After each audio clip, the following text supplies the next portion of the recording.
There's one book I've been using, feels like for 1,000 years now, but Keith Wyche, who's a CEO of several companies, wrote a book a while ago called Good is Not Enough. And it's the unwritten rules for particularly for Black professionals and trying to navigate this. And there's a chapter in that book that talks about who's wearing your t-shirt, right? So it's not necessarily just you're out meeting a bunch of people and getting to know everybody, but how do you strategically and authentically connect with people who are wearing your t-shirt that says, Levon is awesome in these talent conversations or when these opportunities are coming up for projects. And so how do you think about who needs to wear your t-shirt and then investing in those relationships? And so it's not about who you know, but who knows you.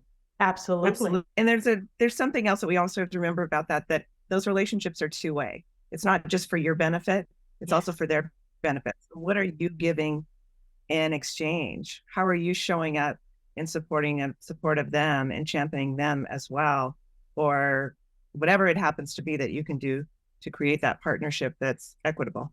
I would title all that sponsorship and allyship, right? And people are always asking, how do I get a sponsor? How do I get a sponsor? And my answer to them is you can start it off with a mentoring relationship. You can start it off with a pick your brain kind of relationship. But over time, they need to be able to see you as someone who always delivers, who's great for their brand, who's worth the strategic investment, worth investing political capital into. It's up to you to translate that relationship into a sponsorship relationship.